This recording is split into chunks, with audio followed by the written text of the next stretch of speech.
Brilliant. Oh yeah, next is me. So we're gonna do some energy moves because of all of this solstice and this photon belt that we're going through. And whatever, I don't know why. There's probably lots of reasons, but it's like moving energy. And one way to help our bodies move energy is by acknowledging our nervous system and tapping. So, you're welcome to say whatever words you want, whatever emotions you want, but I'll lead us in a little bit of tapping. So we can start on our thymus and just take a breath. Fluttering the lips is kind of nice because it flutters your pelvic floor as well. So it's like double relaxation. We're just getting into our body a little bit, wiggling whatever parts want to wiggle.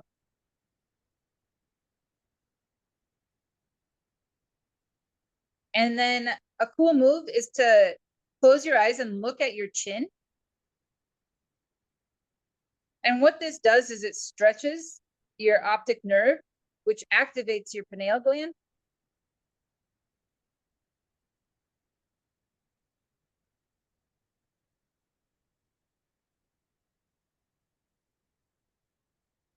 So it's just one of those ways, like a relax button built into our body.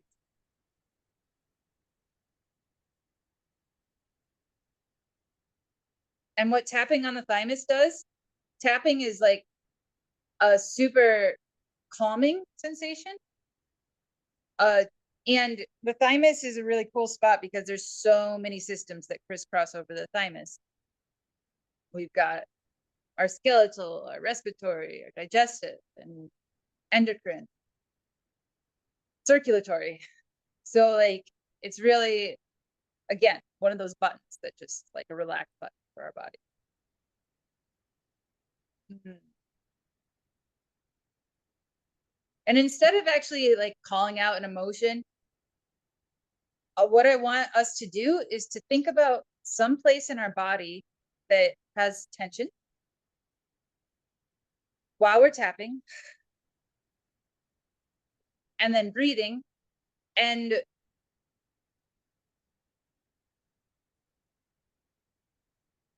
when we inhale, rather than taking a breath, let's imagine ourselves receiving a breath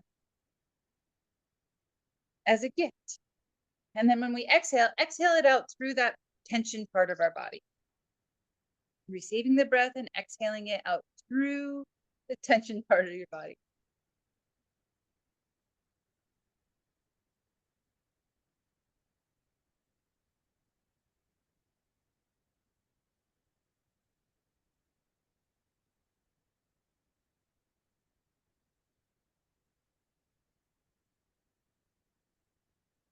And one more breath of this, and then I'm going to be done.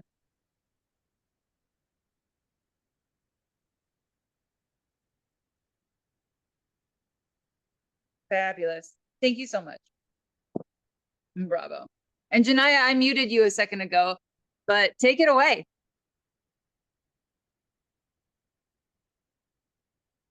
Hello, everyone. I'm Jania. I am outdoors, and my plan A camera setup failed a few minutes before I logged on. So let me know if the sound is overwhelming. You may hear some birds or some little creatures. And I could also shift the lighting a little bit if it's difficult for you all to see me. But I am so happy and ecstatic to be here with you all on this solstice. How special that I get to share it with you. There's some faces I haven't seen in a while, and I'm so excited and so honored to just be in the prana with you all and to soak up the sun's power and co-create with it. So that's what my intention is to share with you all today, how to collaborate with the divine or with your own inner knowing to receive information or guidance, and do that with a variety of tools, but specifically today, tarot and oracle cards. So my vision is for this to be a very open and soft space of co-creation and sharing wisdom. So ask questions whenever you feel them burning. And oh, there's so much magic. There's so much magic all around, just without needing anything, without needing any fancy tool or guide or divination spell. There's so much magic in just witnessing the sun and being witnessed by it. So remember that too when I am showing you my way of creating and being and divining, that these are options. These are not necessities. These are one way. This is one way. And you really don't need much at all. You just need you and the divine and the sun and the moon and the earth. So speaking of, I will show you guys some of my tools to begin. And so when I'm doing this kind of work or this kind of co-creation, I like to have a little bit of each of the elements with me. And so I have fire just in the way of a beeswax candle here. And I have earth with feathers and shells and some feathers of peacocks and shell and stones and some cedar and oils. I have some herbs here with me. And of course, we have our breath for air. And for water, I have a very humble water bottle with me. So seriously, you guys, you can use what you have. It's fun to find magical little trinkets around the world to add to your intention, but you truly can just use what you have. But I do like to have an element, a piece of each element with me in the space that I'm working in when I am working with my tarot and my oracle, especially when I am cleansing them or charging them or getting to know a new deck. And so that's what we're going to talk about today. And any other questions that you have, I will answer as well as I can, or we can figure it out together if I don't know the answers. So before I throw information at you, I invite you all to take a breath with me, or a few, in your own timing. Can you all hear me okay? Okay, good. Okay. And as you breathe, I invite you to ask some questions of the sun, for it has been here longer than we've ever been a thought. Long has it been coming back. Long has solstices been blessing the planet before we existed with it. So I invite you to breathe and ask some questions to the sun, Father Sun, who knows so much, has so much wisdom. And as I talk about how we can get those answers, I invite you to sit quietly with yourself after and see what answers you get, see what comes to you. So we'll take a moment and just whatever small whispers come to your heart, whatever questions come, ask them. And maybe the answers will come at the beginning of the next season, at the end of the summer. Maybe they'll come at the end of today. Just have confidence that you've asked them. And that was a firework, very randomly. So maybe that was an answer for someone. How lovely. Okay. And when you're ready, you can come out of that breath and out of that space of ask and answer. And as I chat with you all about what my process looks like of cleansing a deck, an oracle or a tarot deck, charging it, or other divination tools have a very similar process for me, or just intuitively asking questions to your angels, your guides, your ancestral team, to the earth, to the sun, to the ocean. As I explain a bit about that process, I will shuffle and see if any cards come up for the group for this season, this new beginning, this solstice.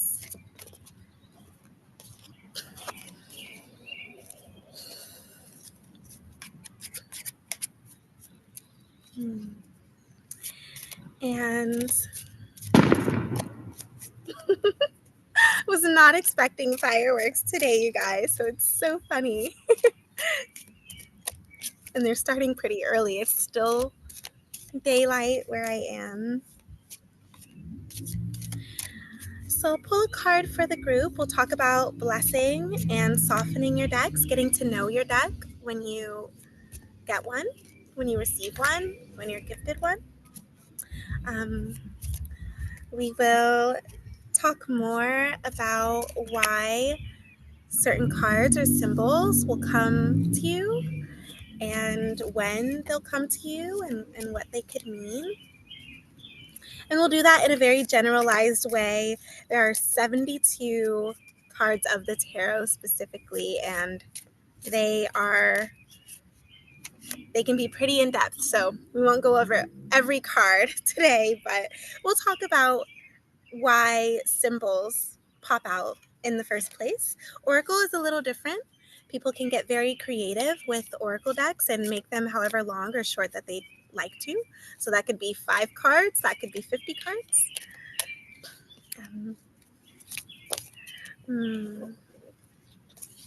Yeah. We'll talk about how to connect with your tools, how to cleanse and charge them. And then I'll open the floor for some questions and do some very short 1-question readings if there are questions on your heart that you all would like me to pull for. And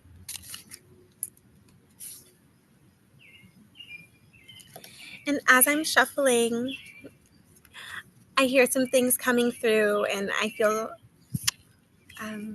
a welcoming to just speak and flow with what's coming in already. But I'm hearing the name Hannah. I don't know who that resonates with, but there's a Hannah, and a baby boy.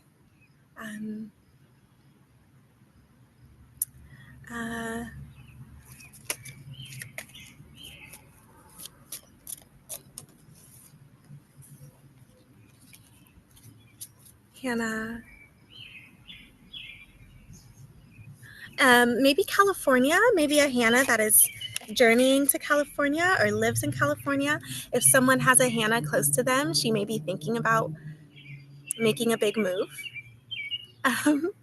So you could maybe mention that to your Hannah if that resonates with anyone.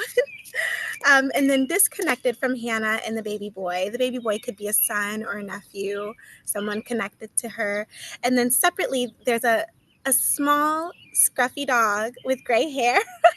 So I'm curious about who that resonates with, if anyone has a small scruffy dog with gray hair. Okay, so for the cards of today, we have,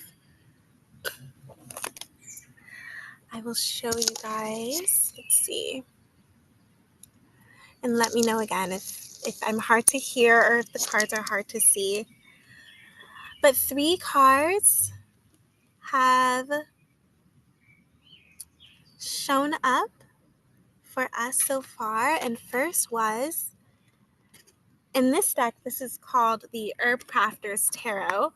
It's a pretty popular one, so, and it was my very first deck that I had ever gotten, maybe 7 years ago, so it's quite special to me, and that's why I wanted to work with this one today and show you guys this one. But I like this one because it has very sweet little spells and rituals on in the book that are associated with each cards and herbs associated with them. But the Ace of Air in the traditional tarot is the Ace of Swords. And aces are indicative of new beginnings, and they can be indicative also of a refreshing or a new beginning for our minds specifically. Swords can rule our mind, the way we think about things, the way we operate in the 3D or in our very tangible realms, if you will. It can symbolize maybe a relief mentally. So if there is, actually, not if, I think there has been a very collective confusion and dismay in the minds lately because of so much happening, and so much fear. And so Ace of Swords, Ace of Air showing up is a really good sign. It's just signifying a relief and refreshment of the mind and of the air, a new air, if you will, a new breeze. So I'm happy to see that. And the Hermit came up right in the middle.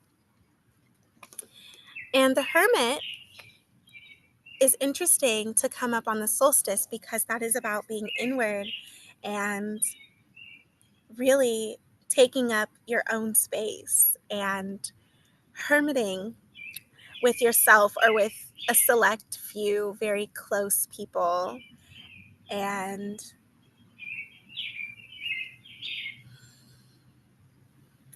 almost going into a den. And that's interesting because during the solstice, during summer, we often want to do the opposite and be out in the world, and that isn't discouraged, but it being in the middle seems to be pretty significant, that it is okay and encouraged in this moment to also be inward and be protected and be in the cocoon. And that could be for a small period of time or an extended period of time, depending on what your heart needs. And lastly, we have the 9 of Cups or 9 of Water in this deck. In the traditional tarot, that is 9 of Cups. And that card is considered one of the best cards in the tarot, one of the most coveted cards. It's often called the wish card. It's a very, very beautiful card to get because it is about being at the precipice of everything that you've ever wanted, everything that your soul has been calling for, all of the desires of your heart, being very nearly there, being so close that you're already reaping the rewards, that you are already feeling fulfilled by it. And it feels to me, with this one being the first, the Ace of Swords, this one being the second, the Hermit, and then the Nine of Cups, it feels to me that this is a direction, that this is an advice of telling us that our minds are about to be refreshed, that we are about to receive fresh breeze, that we are about to receive relief from cognitive dissonance, from confusion, from being tugged and pulled into chaos mentally or in any way. We're being pulled out of that. We're receiving relief very soon. And as we receive that release, Hermit, go inward. Allow yourself to sit in that relief, sit in that rest. Allow yourself to be inward. Don't feel compelled to be in company that doesn't feel right, or be in company that just doesn't align. Just because it's sunny out, you can go out and still just be with you or your scruffy little gray dog or your Hannah or your dear ones. And that is how we arrive at the Nine of Cups. So we got 3 cards instead of 1. Cierra, were you asking a question? It looked like, I can't hear you, but it looked like you were asking. No, but I do have a comment. I was talking to Carly, went out the door. I'm like looking at Hannah right now jumping on the trampoline, and it's so sweet because she does have a little baby brother, and I stay with them, but it's so sweet. But I asked Hannah, I was like, "Are you planning a big?" Oh, how perfect! How perfect! There's our Hannah.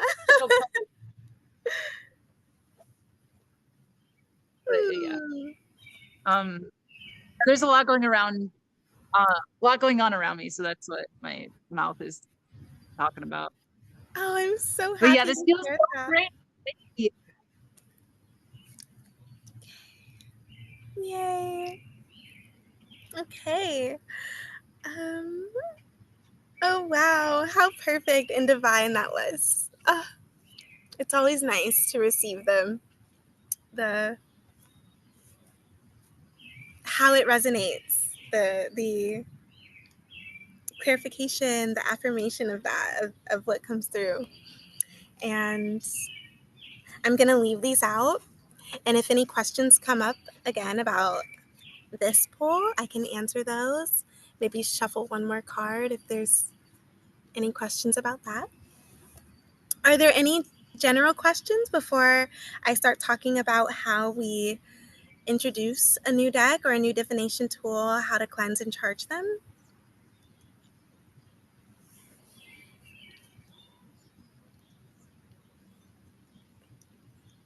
Okay. Okay.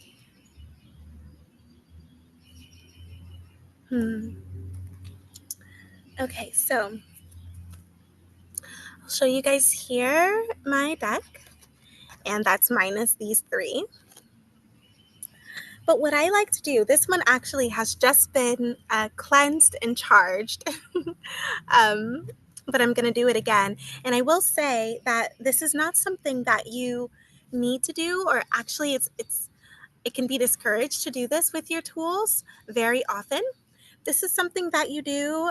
I've had this deck for a very long time, and sometimes I'll be in a season where I'm using a very different deck or a very different couple of decks and kind of neglecting this one, not coming back to it or connecting with it for a while. And that's when I will do this again. So in the beginning, I did this maybe every new moon. I don't do that anymore. I don't do it once a month. I do it maybe every few. But when you get a new deck, I encourage you, I invite you to do this. When you are receiving a deck as a gift, I invite you to do this. Or every couple of months or every month if it's a brand new one. And what that looks like for me is it's truly just about intention. I think all magic or divination is just having an intention and working with the earth to materialize that intention. And so all we're doing is just connecting this with our intention, and maybe that intention is to receive wisdom for yourself. Maybe it's to receive wisdom for others. Maybe it's just to play and have fun and see if any bells ring or fireworks go off while you're playing and discovering a new tool. Whatever that intention is, we're just connecting with it and allowing the cards or the tool, that could be a pendulum or that could be a stone, that could be sound bowls, your tool to connect with you. And that can sound very, very woo woo, and it is probably. And I think we are a group of people that are open to belief, and I know that. But I will say, what I like to say about tarot and about oracle is that for me, it is just a language. And when I receive intuitive guidance, intuitive wisdom, when I receive messages or downloads, as some call them, I explain that they are just, the tarot is just a language, and I am an interpreter or a translator. So it's not me that has this divine wisdom. It's not me that knows these things that only you would know. It is me connecting with you, with your highest self, or with your angels and your guides, or with your intuitive team, or with your past and your future, or with the divine, and hearing that, using the tarot as a language that we understand to translate that or interpret that. And so that's what I think of. And so just like learning German or Spanish or Mandarin, you can learn the language of the tarot. And just like when you are working with someone, a translator, or someone teaching you a language, you make a connection. And you make that connection maybe by finding a common interest, or by looking into their eyes, or by spending time with them. So you do the same with your deck. You just spend time with it, and you make it yours. And so one thing that I like to do is to use oils. And you can make an intention oil, or you can just use an essential oil that aligns with whatever your intention is. I have pistachio oil with me today. I have pomegranate oil, and I have rose oil. And I use all of these oils for a variety of things with different intention. Today I feel called to use the pistachio. And what I will do is, actually I'm getting a little bit ahead of myself. So before we get to that step, if you did this the way that I do, we would use some smoke, and we would cleanse the cards. And I'm using, you can use cedar, you can use sage, you can use rosemary and burn that. I have some Palo Santo here, or you can use an incense. I also have an incense here, and you can just use that smoke, and you can cleanse your deck or your pendulum or your tool. Your crystals, you can do the same way, and you can just cleanse them with the smoke. You can say a prayer and set the intention that everything the smoke touches is cleansed of stagnant energy. If you've been keeping your deck in your car like I've done before, cleansing it of the energy of the coming and going chaos, traffic, the energy of that from your car, cleansing it of that, cleansing it of the hands of others if it's a deck that you share with many people, cleansing it of their hands. And blessing it and allowing the smoke to bless the cards as well.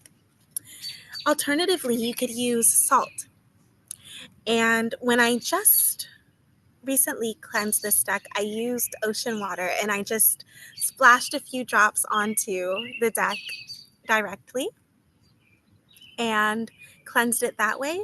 Sea salt is very cleansing, not just for the body, not just for a sore tooth, but for energy and intention.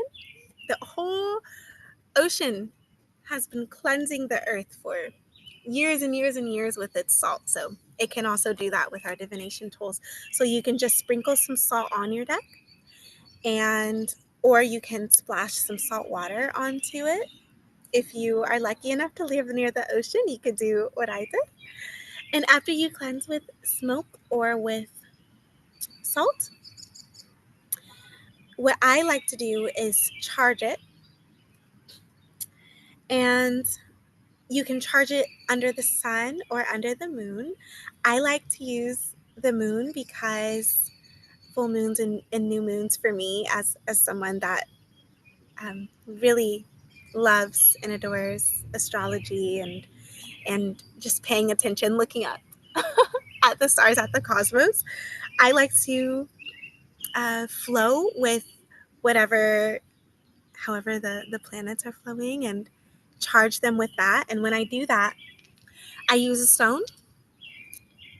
I set an intention into that stone, so that could look like saying a prayer, that this deck is equipped to bless me with the wisdom that I am looking for this year or for these next few months, or that this deck is equipped to bless others with the wisdom as I venture into pulling for the collective, or that this deck is equipped to show me the truth about a very specific situation.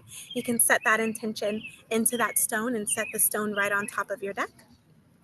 And then you just set it right outside. If you have a window ledge, you can set it inside on the window ledge under the moon. You can set it outside on your table.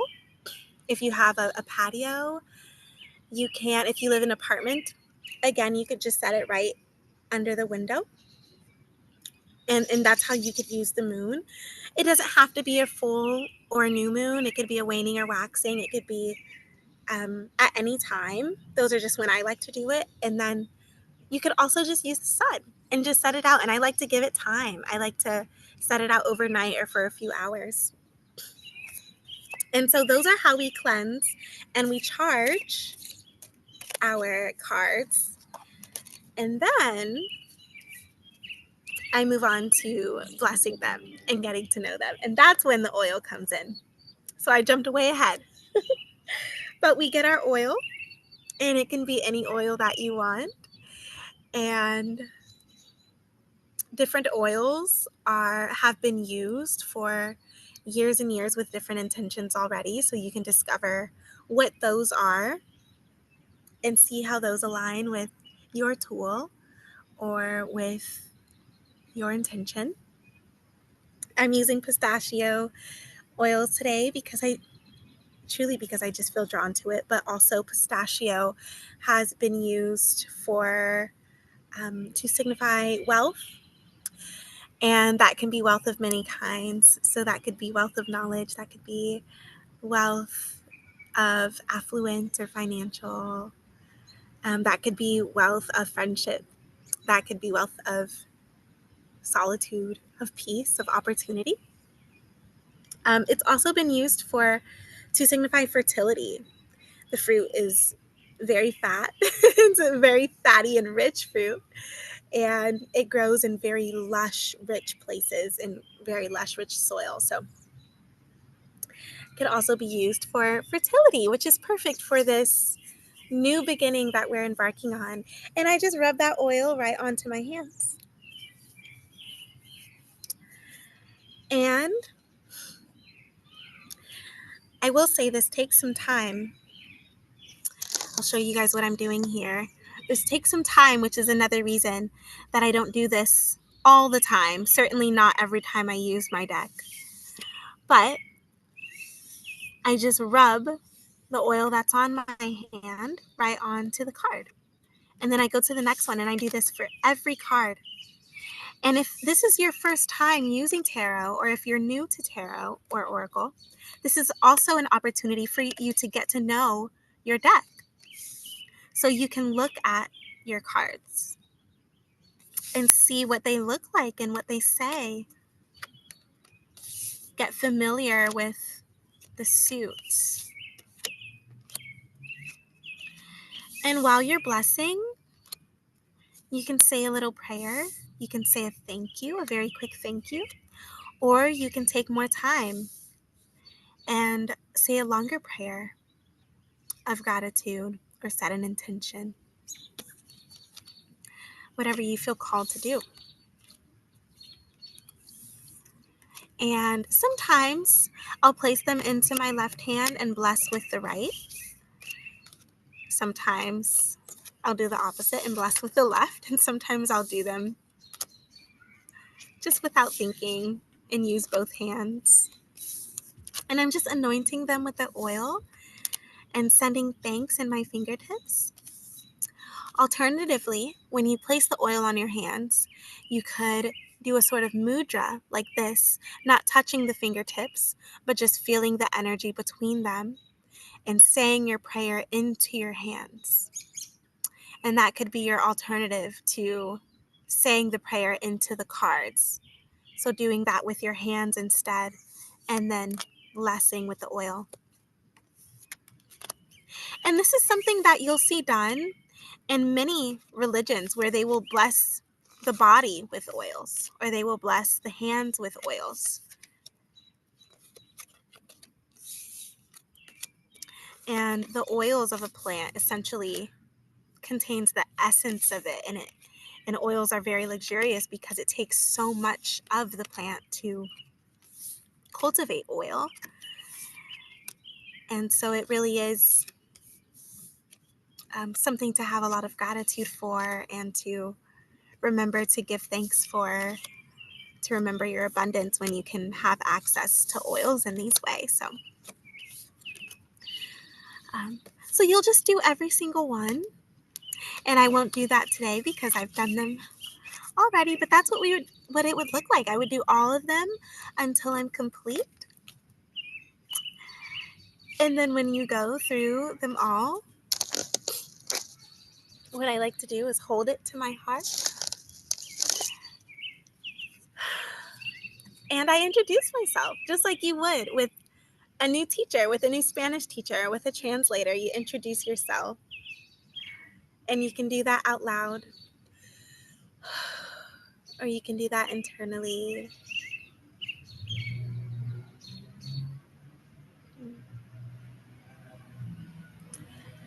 And truly, just like introducing yourself to another being, you can say, my name is Jania, and thank you for finding me. Thank you for revealing yourself to me. My intention is to discover what I don't already know, or to uncover what I already do. And give thanks, and do that for as long or as little as feels right for you. And what many people recommend when you're getting to know a new deck is that you actually sleep with it. So some people will put it into a sack, maybe a sack like this one, or if you have a velvet sack, that works. And that's just because sometimes the boxes that they come in can be pretty bulky to sleep with. So you could put them in a sack, and then you could put them under your pillow, or you could just put them in the bed with you and sleep with them. And truly, that's it. That's how you cleanse, charge, and bless your deck and get to know it intimately. And it truly is just a very intuitive process. It's something that will feel right as you're doing it. And as I said in the beginning, it doesn't have to look a certain way. You don't have to have a new crystal for every deck. You don't have to have a variety of oils. It is nice to have them, but you can use what you have and just show up with a pure heart. Remember to give thanks and do it in a way that feels right to you. But this is how I've done it with all of my decks. And if you are someone that is working with tarot and oracle specifically, it is fun to see how your relationship develops as you spend more time with your cards. I like to say and notice that my cards all seem to have a different personality. And knowing some people who have created oracle and tarot decks, they do that with that intention in mind, that their personalities and their hearts and their spirits are infused into what they create, kind of like an author would a book, or an artist would a painting. And they do. They this one can be very cheeky, and when you have gotten to know your new deck, or if it's an old deck that's been gifted to you, something that many who work with the tarot like to do is to ask for an introduction card. And so you've already introduced yourself to it. You've already slept with it. You know it intimately now. You could ask, what card do you think represents me? And so I'll do that now and see what comes up. But you can ask your deck, what card do you think represents me? How do you see me? How do you envision me? And remember, you're not asking the paper and ink. You are asking the angel or the guide that is working with you through this. And so what I got this time in this deck, it is the Adelita of air. And I believe that is in the traditional tarot, the Page of Swords. I'm going to double check by looking in the deck and seeing what their interpretation is. And I'm sure a lot of you are familiar with the tarot already, but if you're not, different tarot decks will have different interpretations of the original Rider-Waite tarot deck. And so in this one,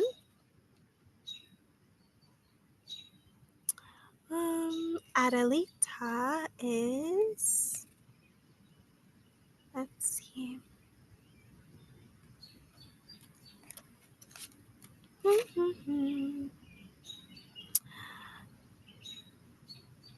Knights, yeah. So the Knight of Swords, not the page. The Knight of Swords is how it sees me today. And the Knight of Swords is often like a shepherd. Knights are often like shepherds, but can also be messengers or deliverers, delivery boys, if you will, of something. The knight can also represent a student, almost a student of something, a learner of something.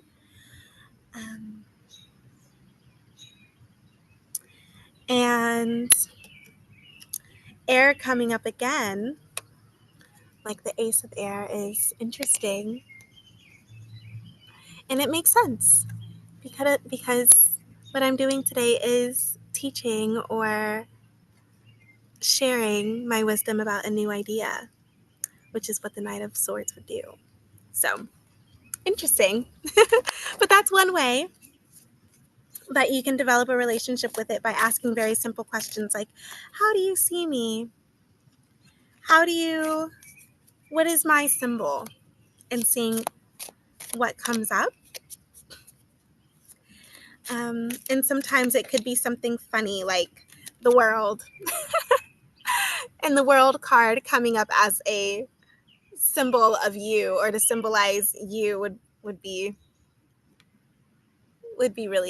really funny and really cheeky, because the world card is a lot what it sounds like. It's like everything in the world, or every opportunity. Or the world card could also mean anything could happen, or you are abundant with options. So let's see, we've talked about how to cleanse them, charge them, bless them, connect with them. Do we have any questions so far? I know I gave a lot of information. I have a question. Okay. Where do you typically buy the cards? So there is maybe historically in Wicca or Hoodoo, it's said that a tarot deck should be gifted to you. Your first deck should be gifted to you. Not many people believe that or associate that with that anymore. Or you can change the perspective and gift yourself your deck. And truly, they can be found in so many places. There was a time where there were very limited resources to find them, because they were discouraged and they weren't very openly used. That is not the case anymore. You can go to Barnes and Noble and find them. Any place that has books, you can find tarot decks. Your metaphysical shops will almost always have them. My favorite decks, this one is a, as I said, a very popular one. It was my very first one. And this one you can find in those places I mentioned, like a bookstore or a metaphysical shop. My favorite decks, my favorites that I have now, I've gotten on places like Etsy, or from very specific creators that I admire. And those would be directly on their websites. So if there's an artist that you admire, that you know is also passionate about tarot or oracle, they'll sell their decks on their websites, or Etsy will be a place where artists will often share theirs. And if I want a specific art style, I'll get them there. But for your first deck, if you're not super choosy, bookstores, metaphysical shops are the places to go. And what is the difference between the oracle and the tarot? So the tarot is almost like your deck of cards, where it has suits and it has very specific meanings associated with those suits or those cards. Whereas the oracle is a lot more loosely created.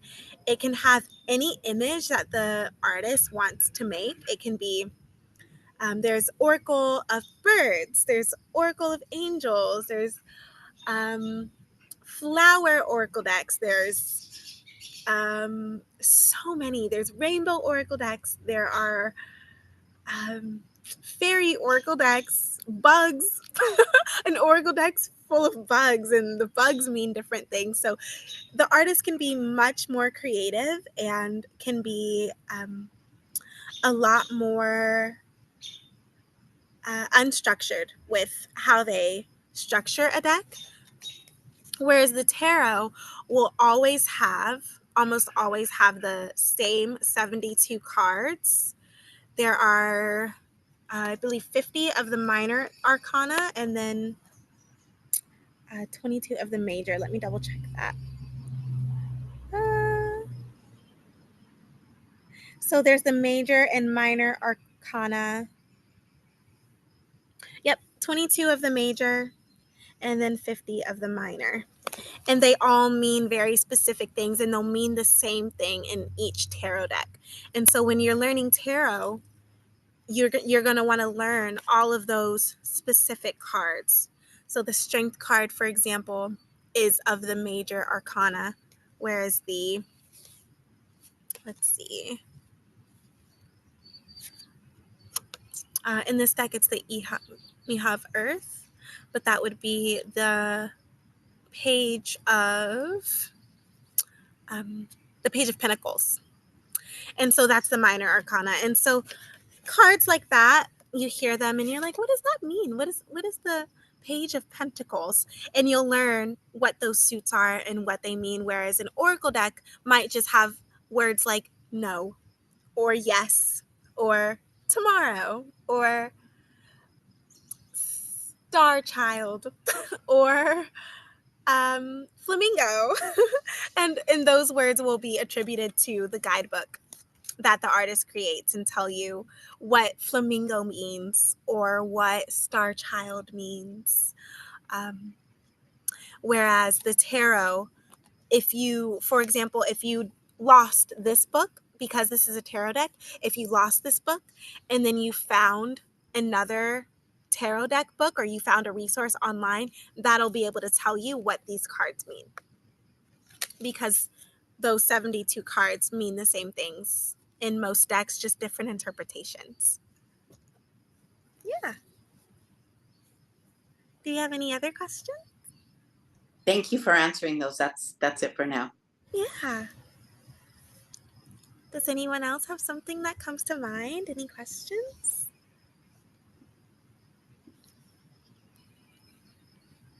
To me, it sounds like tarot is a comment, is like a language, and then oracle is like somebody's dialect of the language. Yeah, that's a great way to describe it. That's a great way to describe it. Yeah, almost like this is kind of the standard English. And then the oracle has more dialect and more freedom for play, and both are very valuable in their own right. Tarot can be very useful because it can give you a more specific message and a message that is more universally understood by people who learn the tarot. And tarot, for example, if I don't have my tarot cards with me, but I am in a space where there just happens to be a deck available, I know that I know this language, and I know that I can know what these cards mean and what these messages will mean. Whereas an oracle deck, it could be hard to know unless you have the guidebook, because it could be something like flamingo and robin, and you don't know what that means until you read the artist's guidebook.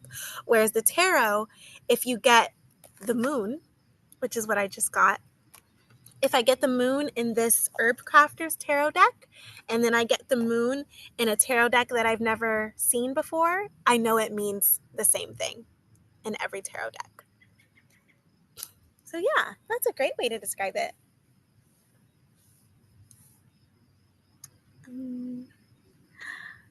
So I'm curious about what you guys know about tarot and oracle or divination in general. Is this a group that's pretty familiar with it, or are you guys just learning?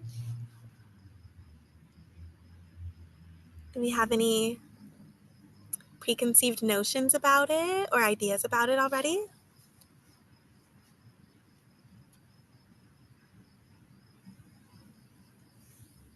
I just have a couple of comments. My first introduction to an oracle deck was somebody putting a deck out in like a workplace setting, and I have at it, and I connected so hard with their deck that I was like, oh, I want this one, but how do I get it? And I ended up doing what you said. I gifted it to myself, but then I like doubled down and I was like, okay, I'm going to gift it to somebody else and myself. But what it was a animal deck that has the card flamingo in it, but the one that I got didn't come with the guidebook. I got like a knockoff deck. And so what I've been doing is just taking that as like a thank you, universe, and looking up or feeling into it and deciding what flamingo means to me, or like just straight up googling it. Symbolic meaning of flamingo. And so therefore, you know, kind of back on the metaphor of language, just like deciphering, like creating my own language with my dad. Yeah. Yeah. That's beautiful. And that is something that, for example, with a pendulum, another divination tool, that one, because I am someone who really likes specifics, I like specific answers. I'm a very thorough learner, if you can't tell, so I can be a very thorough speaker and give almost too much information. I also learned that way. And so a pendulum, which is a tool that can give you a back and forth for no, a side to side for yes, maybe a circle for maybe. That for me is not specific enough. And it requires for me to decide, make up the language with my tool instead of being spoken for. And that for other people can be much easier to work with because it's very straightforward. But there's also room for wind and for the wind to sway it a little. And for me, sometimes if the wind sways my pendulum, I'm like, oh no, did that mess up the answer? Was that the answer? Was that the wind's answer? Or was that my right answer? Whereas tarot can be very not as easy to misinterpret. But it makes a lot of sense that you would do that with your decks as well, because you seem like a person that is very open to what shows up, to just not attach to specificity. Or maybe that's something that you've learned to do, but that's very beautiful, and that's absolutely something you can do with any divination tool, because the answers want to show up for you. They want to come to you, and so they'll come to you in a way that you understand. Yeah. Does anyone else have questions or comments to share? I bought a tarot deck and an oracle deck about 5 years ago, and here they are. I mean, I opened them and I never did anything with them. So I just brought them out today. Yeah. It's all new, and I will be putting them out tonight. Yeah. Oh, it's so perfect. The solstice is the perfect time to do it. Yeah. Yeah. And it's never too late. You can, if one of them sits on your shelf for another year, do it in a year. Yeah. And that's okay. And sometimes you go in waves in and out of needing to work with the tarot. Sometimes you just don't need to know. You just don't need all the answers. You don't need to look for them, but then they're there for you, like a language that you can pick up and put down. Yeah. I'm excited for you to discover them. Thank you. I'm excited too.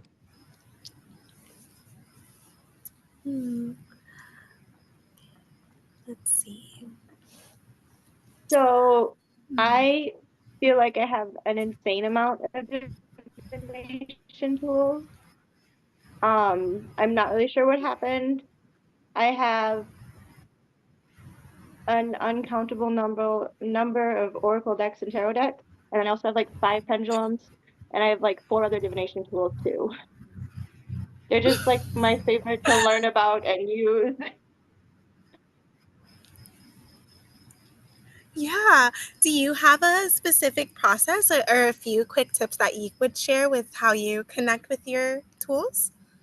So I'm actually kind of sad because I used to have, and I don't even know where I came up with this, but I used to, every time I was going to do a reading, whether I just did one or it would spend 5 years, I'd pick up my deck, I'd open it, I'd rub a selenite wand over it on both sides, and then I'd knock on it 3 times. And if it was for someone else, instead of me knocking, I'd have them knock. Yeah. Yeah, and you know what? That method has been used for years and years, especially before a reading, as you said, to knock on it. And that's a great way to, when you are doing a reading for someone else, because this deck has gotten to know you and your hands and your energy, and your guides know how to speak to you about you. Having them knock on it is a great way to let the energies above and beyond and around us know, okay, we're talking to them now. We need to speak in a way that they understand. So that's, yeah, wow, that's perfect.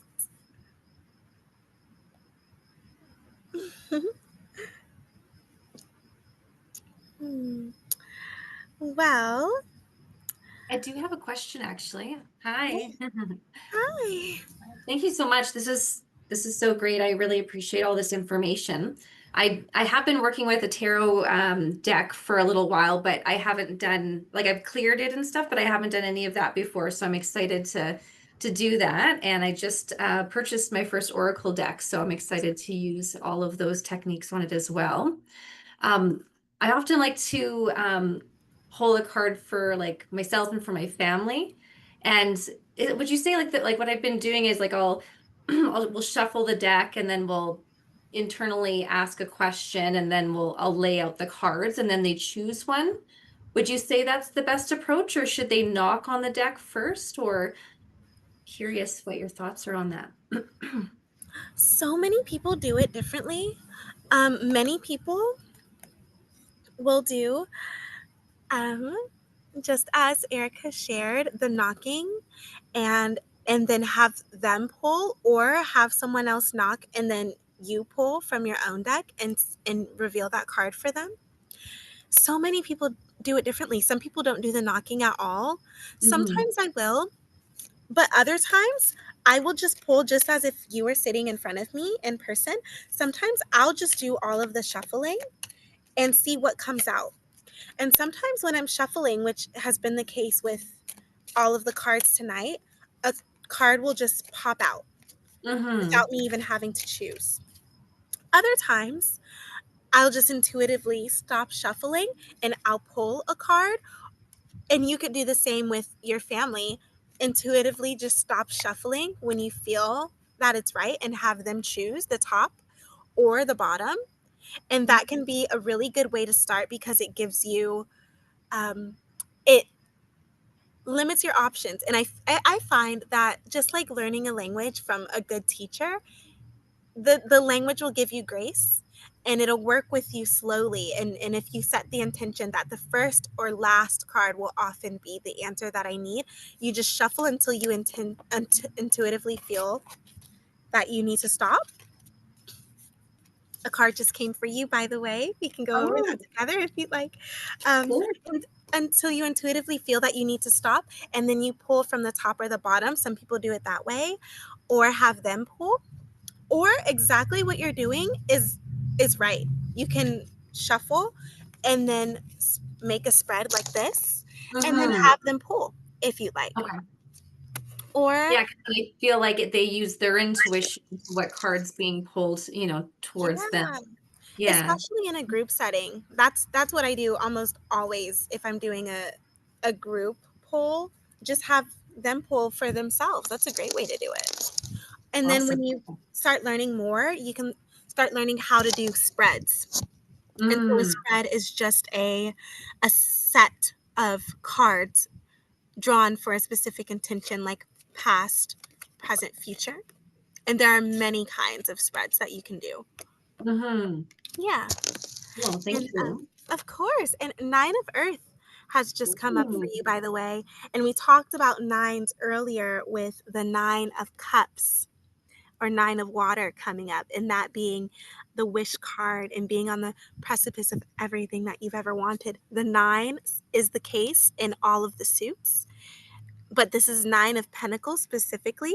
So this is a sign of some financial abundance coming, or it doesn't have to be money coming in. It can be people will get this card if they've just found a new house, if you've been house hunting and found the perfect house.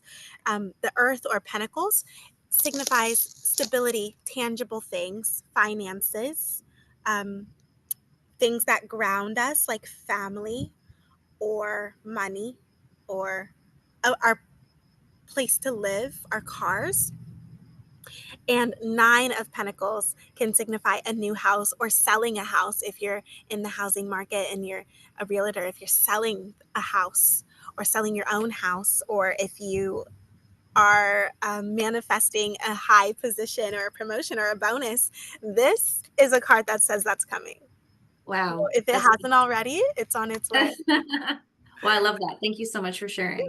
Yeah, of course. Do we have any other questions?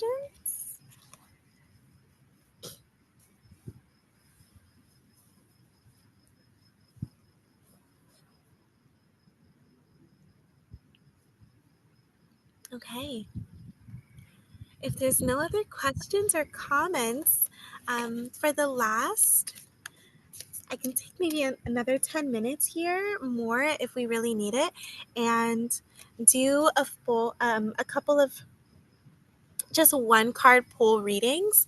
If anyone has a question to ask that they'd like me to connect with, to pull for, if there's a question that you have, I can seek that answer out. If you don't have a question, but you'd like me to pull a card for you anyway, you can let me know and I can do that. Does anyone have a question for the tarot? I do. Okay. I'm sure everybody does, and no one's speaking up. But while I have her, I'm gonna ask her. What do I need to know right now? Oh, that's a great question. Okay. So what I'm doing now is I'm going to take a photo of the cards for today, and I'll send those to Cierra in case anyone wants a refresher to look back on this solstice and see what cards came up for the collective. But I'm doing that so I can put these cards back in. And I'll shuffle. And is your name Tiffany? Yes. Okay.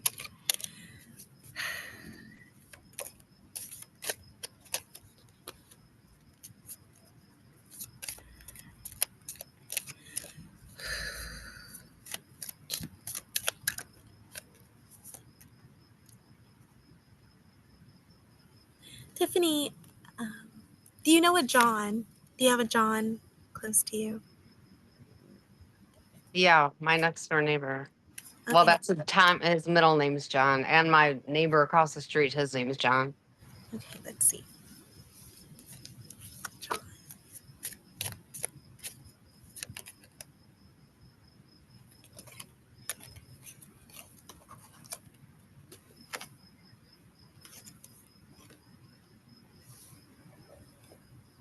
Okay.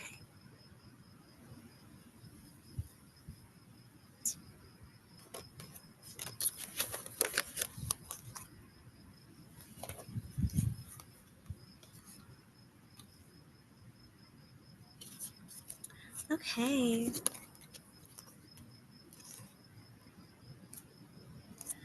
Well,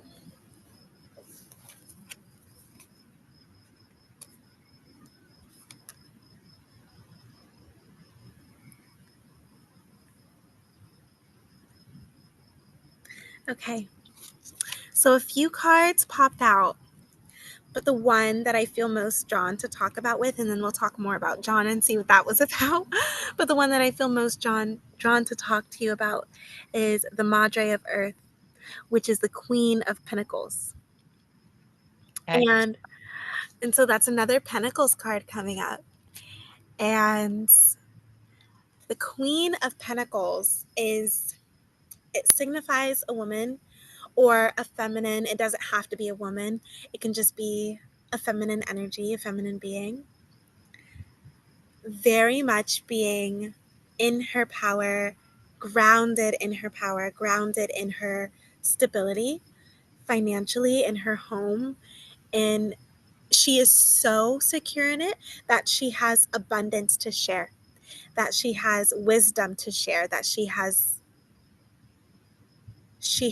resources to share. And if that hasn't been you, that's going to be you very soon. And if that is you already, then this is just confirmation that you're seen and that your generosity is seen, that your how much you give to people, how much of your resources you pour does not go unnoticed. And in fact, it's sustaining a lot of people. Or it's sustaining some very specific people. And the Queen of Pentacles, she isn't so giving that she depletes herself.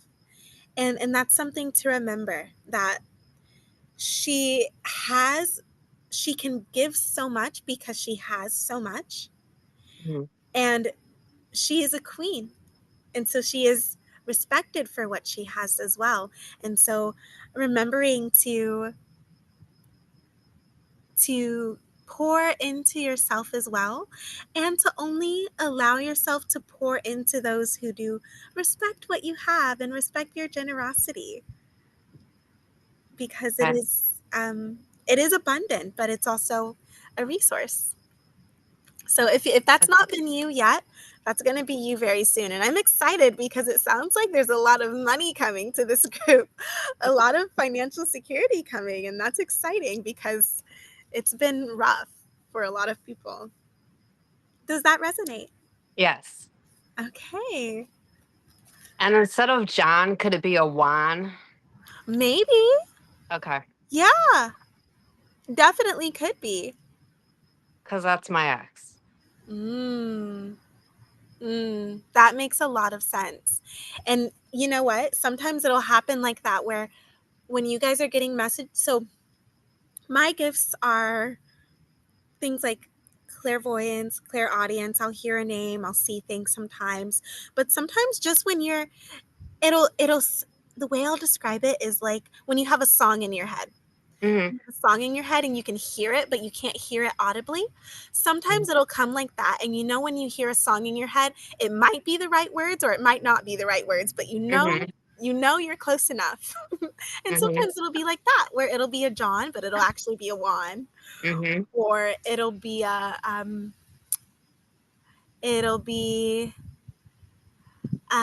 maybe a Hannah, but it's actually Anna. Right. Something like that. So it absolutely could be Juan. And I would not be surprised if he sees you as this. He sees you as the Queen of Pentacles, and he sees you as, oh, she has enough. She has so much. She has so much to give. She can pour into me. Mm-hmm. And you being like, actually, this is for who I choose. This is for very specific people. Mm-hmm. So that would make sense. Okay. Yeah. Yep. Wow. What a queen. What an honor to be in the presence of such a queen. Thank you. Of course. Jania, can I Does any- ask you to pull a card for me and I'll research it on my own?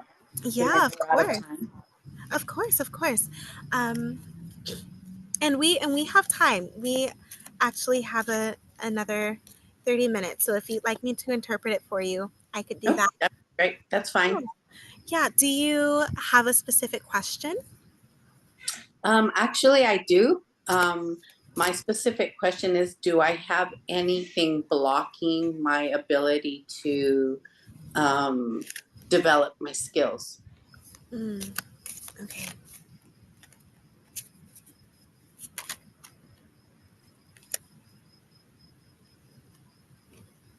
Hmm.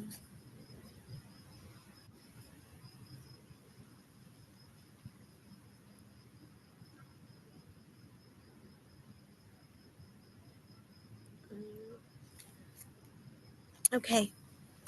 Is it Bernadine? Okay. So something's come up right away, and so interesting, you guys. Look at this. Ace of Earth, Pentacles again. Ace of Pentacles. That's the third Pentacles we've gotten tonight. We talked about the aces earlier. The aces signify new beginnings. So Ace of Pentacles often can signify a new job, a new business opportunity, a new business connection, a new idea. It could signify your own small business. If you're thinking about an idea and making that a small business, Ace of Pentacles can signify that. One thing that came up, Bernadine, intuitively, is that if there is a new job or a new focus professionally, that could be, or if you're seeking a new job, that could be shifting your energy and your focus. Or if there is a new business venture that you're thinking about, that could shift your energy and your focus from the skills that you're developing in a way that could not hinder, but just distract. And when you said the word blockage, this could be completely separate, but something about your mom came up. And so I'm curious about what that could be. But or a mother figure, a mom came up, and I wonder if there is maybe expectation on her end, or fear on her end, or misunderstanding on her end that could be causing a blockage, even if it's not something that she's ever said or communicated. If maybe that's something that you hold a quiet whisper of, or alternatively, she could be the key to removing that blockage. So if there is something blocking you from harnessing and accessing your skills, she could be a resource. Talking to her about, Mom, I have this idea, or I have this thing that I am feeling really passionate about, but I don't know if I'm ready to fully embark on the endeavor. And something that she could say could instantly unlock the door, or could help you unlock the door. Even if, I don't know if your mom is in this realm with us or not still, but even if she's not, you can still ask those questions. If she is, I would encourage you to go to her and maybe sit with yourself after and think about, is my mom causing the blockage? And not directly, but is there an expectation that I have connected with her that could be causing this blockage? Or is she a key to unlocking and removing this blockage? And both could be true at the same time. And then also thinking about any new business endeavors or professional endeavors. If someone offers you a job and you're like, oh, that sounds like that could be a really good opportunity, but it's going to prevent me from doing this thing that I'm feeling really passionate about. Maybe keeping that in mind. Does any of that resonate at all? I was telling Karen this morning, I just retired it's a year this month, and didn't really have any thoughts about going back to work or anything like that, but or a business idea. But the interesting thing is the mom, because that came up this morning when we had a call, and I think the expectation part I understand. Yeah. Mm-hmm. Yeah, that makes sense. And with the Ace of Pentacles, it came up upright. And another time, if you guys have questions, you could reach out, and I could talk more about the difference between a reversed card and an upright card. But this did come up upright, the Ace of Pentacles. So in your retirement, if there is an idea that you have that you're inspired by, a business venture that you're thinking about, absolutely go for it. But if someone brings something to you and they're like, hey, do you want to sell Mary Kay? I would say no. I would say no for you, because you have other things that you are going to light up about really soon. And I think that's what this ACE is. If an opportunity is coming, make sure it's something that lights you up, because that's going to enhance your skills and in your abilities instead of distracting from them. That's awesome. Thank you. Yeah. Yeah, of course. Is there anyone else? I would like a card drawn, please. Okay. Are you Terry? And Terry, yes. Okay. Do you have a specific question? I just always have many questions, so I think just what you feel is good for me. Okay. Okay. Before you even finished speaking, Terry, this one came up. It's the Madre of Water, and that is the Queen of Cups. The Queen of Cups, like the Queen of Pentacles, is a feminine energy, or a woman who is very secure in her emotional abundance. Cups and water can signify our emotions, our friendships, our relationships, and how our relationship with ourselves, with our emotions. And the Queen of Cups is someone who is very secure in her emotional abundance. She is very centered in her emotions. She has a very good relationship with her emotions. And like the Queen of Pentacles, she is so present with that and so connected to that she can pour into others. She can be a really, really great friend. She can be a really great mother or sister or partner or teacher, because she can hold space for those who are not as connected or who are in turbulent waters, or she can pour of herself onto others. And so if this isn't signifying you, this is signifying someone connected to you. And this is the Queen of Cups. She's someone that you can go to and you can talk to her about anything. This is someone that people feel naturally very drawn to and might tell you their secrets or their personal business without you even asking, because they just feel like, I can tell you. I feel like I can tell you this without you even maybe knowing them very well.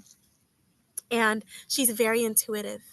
The Queen of Cups is very intuitive and very unafraid to believe the first time. And it's just because she's so connected.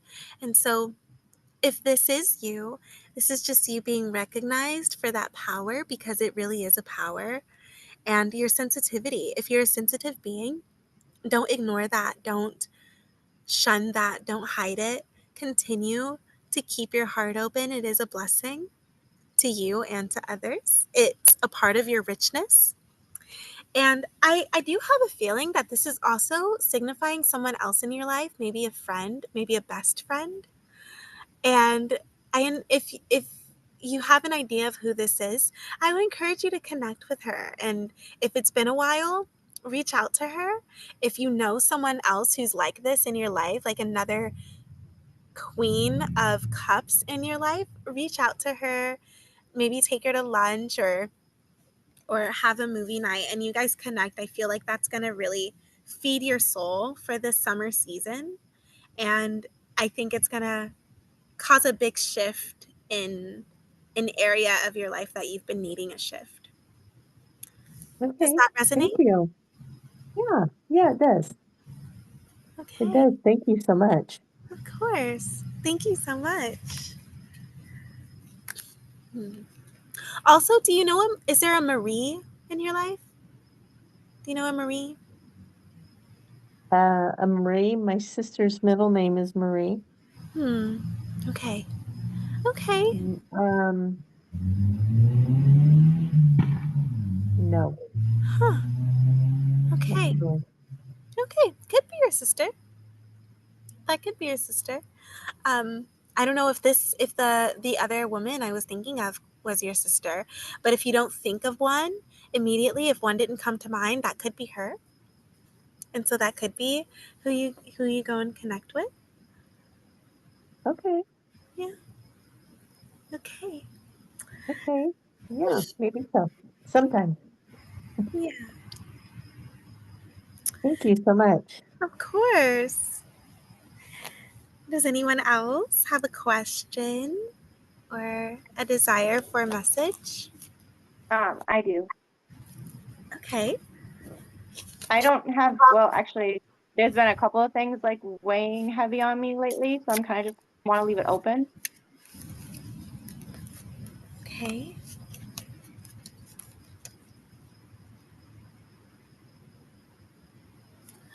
Do you have sons or I son? have one. Okay.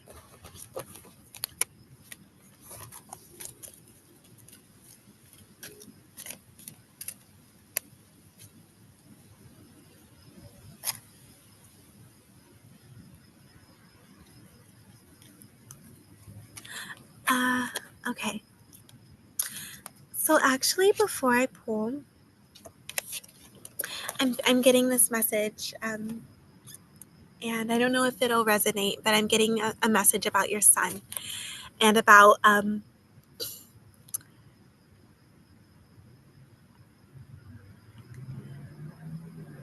there's actually a masculine presence that I'm feeling who is not your son, an older man. And I don't know if he's passed on or if he's someone that's still with you, but he cares very much about your son. And he is just communicating that he's going to be okay. It feels like maybe there's some worry about him, or yeah, that there's some worry about your son, and this masculine presence is just saying, I got him. It's going to be okay. It's this too shall pass. This is just something he's going to grow out of, and I've got him. Does that resonate? Yeah. Yeah. Yeah. Sorry, my son has gone through a hard time for a long time, and it's gotten to the point where people are like, well, what do we do? Like, what do we even do? And I'm like, well, just trust it. And he's actually coming home tomorrow from his dad's house for the first time in like the second time in like 3 years, and he was just there for 2 weeks. Um, and then so yeah, I think that was really, and then also I have some masculine. My grandpa was always very protective of his grandkids, and he never met my son, but I always feel presences and stuff around me. I actually was Yeah. looking at my picture of my grandma Marie when you said Marie. Oh. Oh. Earlier. I've switched Wow. positions like 3 times. Sorry, my house is crazy. There was a picture behind me. That's my grandma. All of my kids call her a guardian angel. We celebrate holidays with her. If the door is Wow. open, we're like, "Hi, grandma." And none of us have met her except for my mom. But she's always had a very, since I was a kid, it's like, "Hey, um, I want to meet her. Can I go to her grave? Like, I want to meet her." So Wow. yeah, that was crazy. Wow. And that could have been her coming through. That could have been her telling me that you're next. And your grandpa, that makes sense that it was your grandpa. He felt like a grandpa. I can almost even envision him. And he's like, I've got him. I've got him. And I can feel that it's been a hard time. I wanted to cry when I first started speaking about it. I can feel that you're really worried about him. And it may not seem like it right now, but with the amount of love that you have for him, a lot of this behavior and and this is me, I don't know if it actually is a behavior thing, but if that's what it is, a lot of it is something he's going to transition out of. It's something that he's going to move through, and that's not what a professional would say. That a child behavioralist wouldn't say, oh, he'll grow out of it, you can love it out of him. But that's just what I'm feeling intuitively, is that the resources that you're providing for him, the love that you're pouring into him, the grace that you're giving him, the guidance that you're giving him, is going to help him transition out of this on his own. And you also have your grandpa that's helping you. You're not doing it by yourself. He's helping. That's crazy.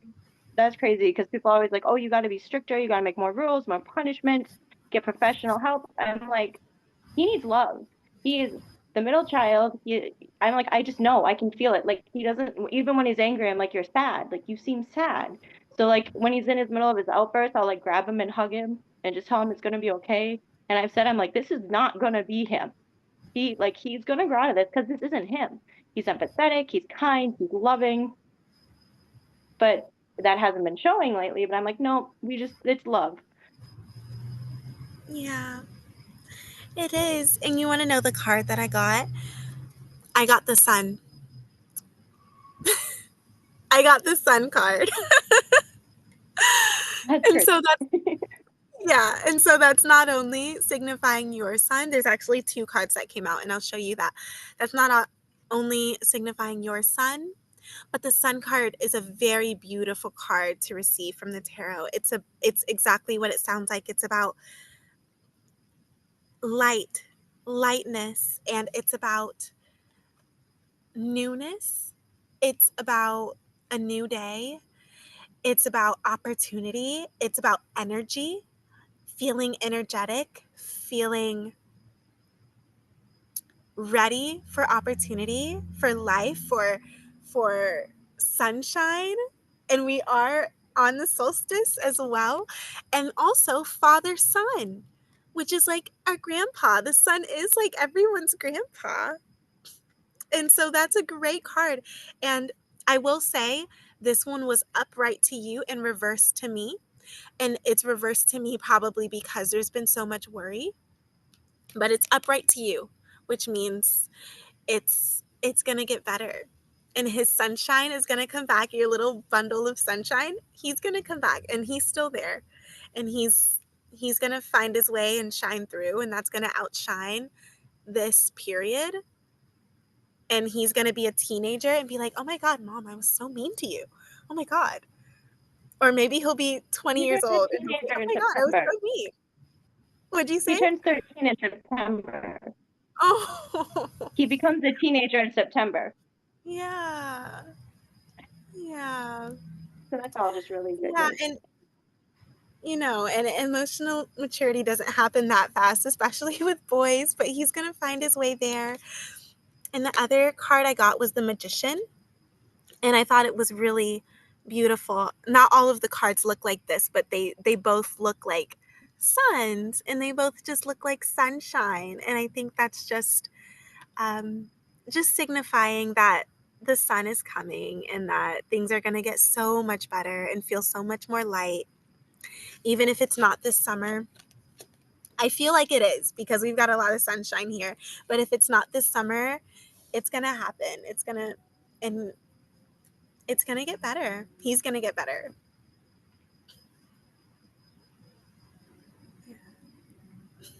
Thank you so much. You're welcome. You're welcome. Thank you for sharing that with me, and for doing just so much for him, and being such a great mama. Thank you. Yeah. That's always good to hear.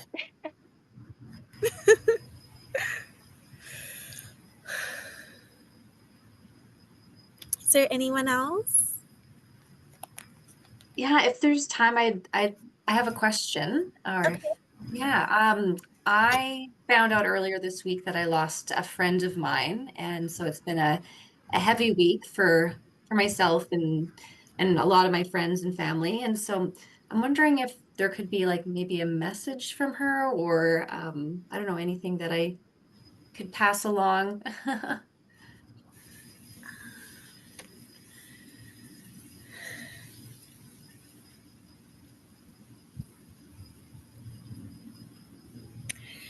I don't know if this is a name or a nickname, but I'm immediately what I heard first was either a T-I or a I-N name.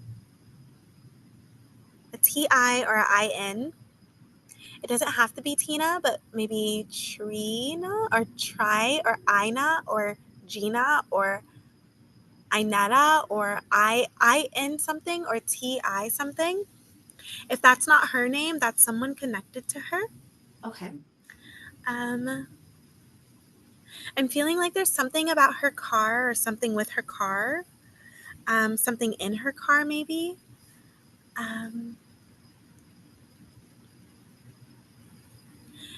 Yeah, there's something to be found in her car.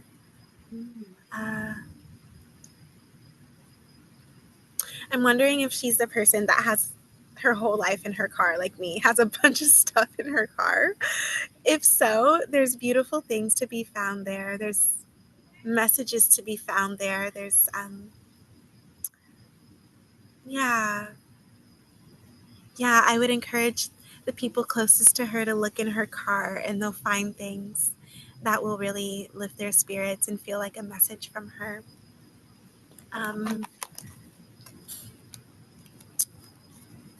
Uh,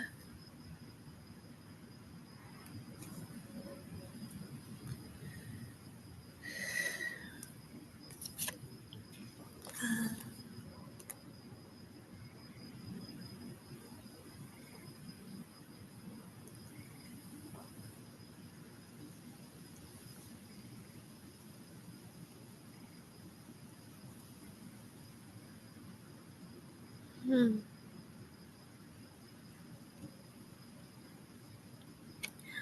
Um,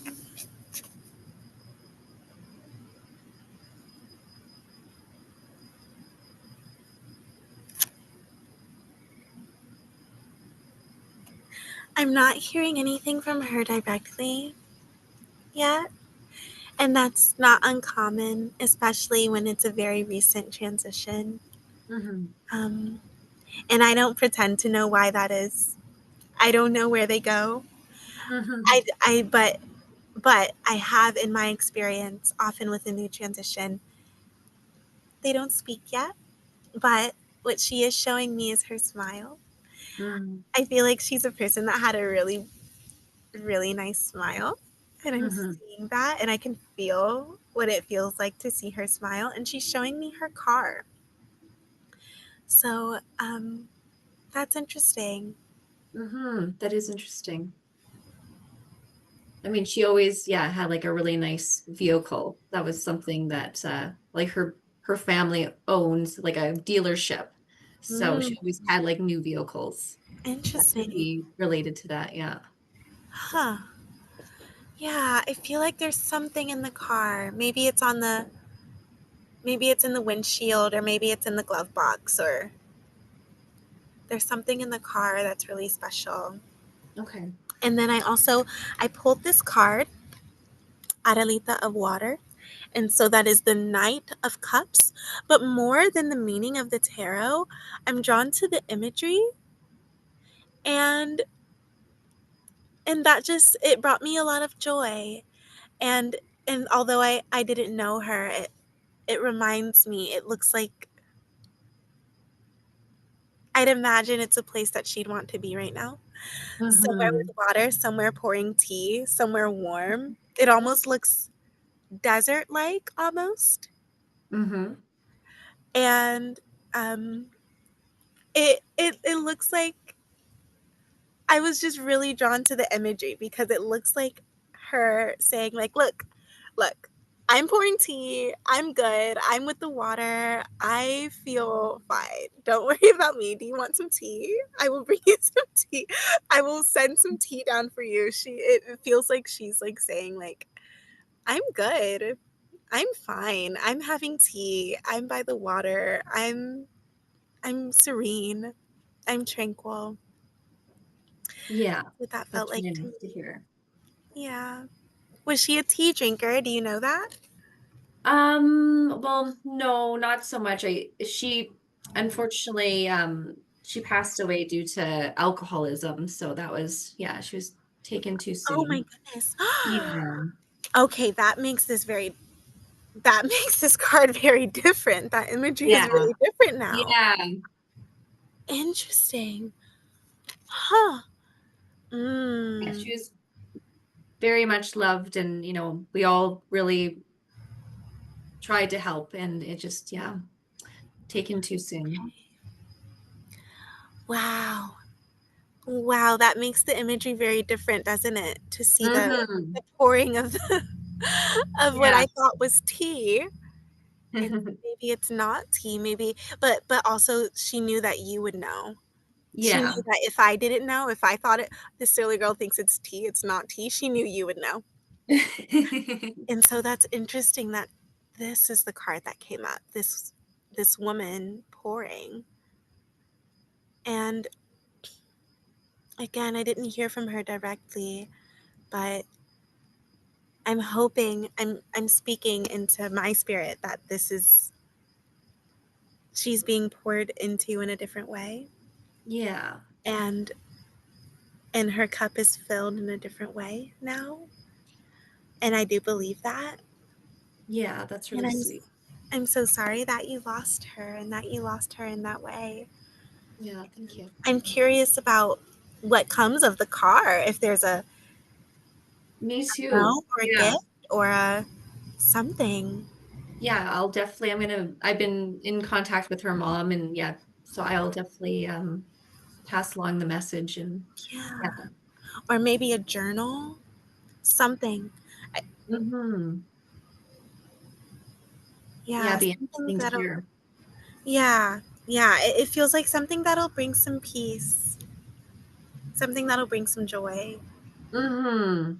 Yeah. Yeah, that would be interesting to find out. Wow. Thank you so much. Thank Appreciate you. Thank you for letting me try and connect with her. I know that's really close to your heart and it's very special. that. Mhm. Thank you. Yeah. Yeah. I told you guys, these cards are very cheeky. It was very cheeky of them to pull out this card and make me think it was tea. Very interesting. Okay. Wow. Is there anyone else?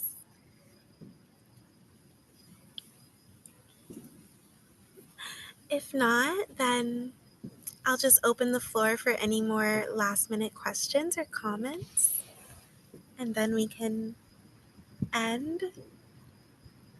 But I want to thank you all so much for allowing me to share with you and connect with you, share my process and my wisdom. And for bearing with me about the lighting. It's completely dark where I am now. And for just, allowing me to just share my heart and my practice with you guys.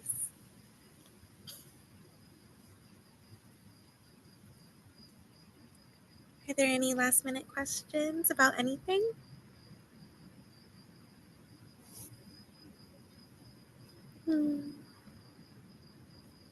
Okay. Okay. Then, Cierra, or, let's see. If I don't, is there a way specifically that you'd like to close out? Just with a lot of gratitude. I'd like everybody to, even if you're feeling other emotions, just like,